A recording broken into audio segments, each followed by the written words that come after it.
Hey, so we'll start with the week 2 reading questions. So on the first article, just kind of going over it, I agree with a lot of the concepts, and one of the things that I found most interesting was, well, it was kind of the question and the whole part of it with the, describing in your own words how self-disclosure may affect our relationships, and I mean, that was probably the thing that stood out to me most in that article because self-disclosure is such a big part of everybody. It's how how you present yourself to everybody, and a lot of people don't do it the right way, and a lot of people try and hide things through social media and SNSs. So self-disclosure is a big portion of it, and it affects relationships because, I mean, if you don't disclose everything about yourself, then you're hiding things, and then trust is lost in the relationship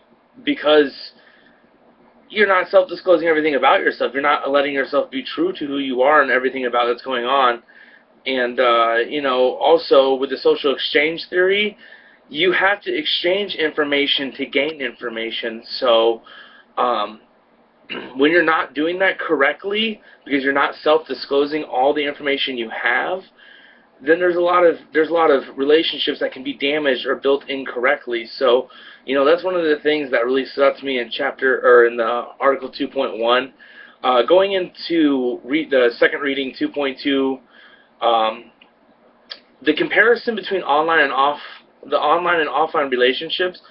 That's something I disagree with. I just, I don't think there is a way you can compare the two. They're completely different aspects. I know the article talked about that, but sorry, but it's very hard for me to try and compare online and offline relationships. There's so many there's so many variables to go through that it makes it almost impossible for the two to be related. Yes, there are similarities between each one, and you can work with each one. And some people, they are successful. They are successful at having online relationships or friendships or whatever the case may be. But I think there is major difference between online and offline. And, I kind of talked about it in the first week's kind of questions.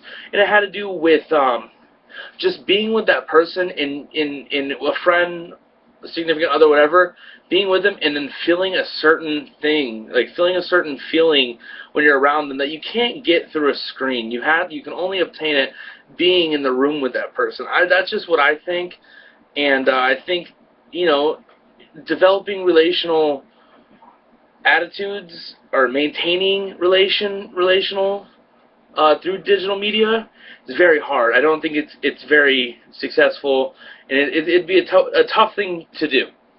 So going on to the reading 2.3, the relational maintenance and CMNC.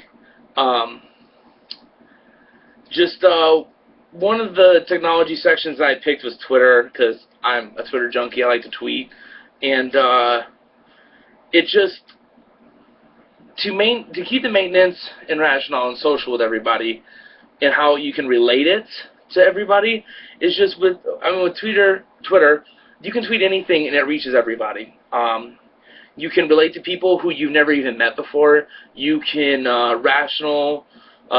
you can make relational messages with somebody through tweets. So if someone tweets something about PETA, for example, my mom's a huge PETA activist. She may not know a lot of people who tweet about PETA things, but when she gets on something and starts tweeting and hashtagging PETA, hashtagging, save the Tangerine dolphins, all of a sudden there's a lot of people who tweet at her and communicate with her, and she doesn't have a relationship with these people, but she develops it, and she can maintain these relationships because they have a common interest or a common goal. And, that's something that social media websites or social networking sites do have a perk to, is you can develop these relationships with people, and really there's people you don't know who have a common interest, and you can come together and make a goal. That's something that's positive, and I'm not trying to say one's better than the other or anything along those lines.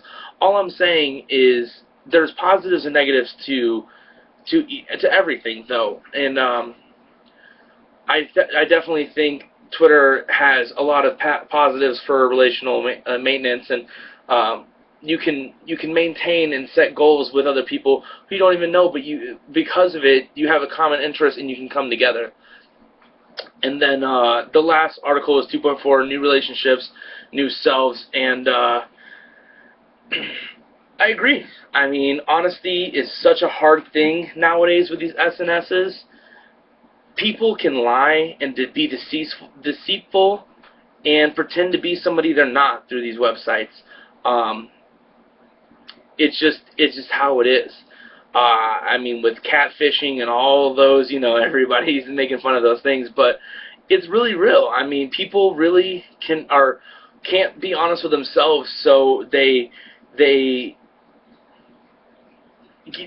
I'm sorry. They can't be honest with themselves, so they make these fake things about themselves, who they are, what they do, everything about their lives. They make it a lie, and then it's very hard to trust people, and that's where I have my issue with, people who try and meet somebody through a dating website or anything along those lines. I think that's really hard because honesty is so blurred now online. People lie. People aren't 100% truthful, where, if you're in a room with somebody, you can tell if they're being honest or a liar. I mean, you can tell by their actions, their body, their movements, everything. There's so many things, so many indications to tell. And, through social networking sites, you can't tell if someone's being honest because you're reading about them. You're reading these bio information. Maybe they'll have a short clip, but in a short clip, they can do a lot of things to make it look different. So that's kind of my week 2 answering of the reading questions. If you have any questions, any comments about what I have to say, let me know, all right? And have a good evening, guys.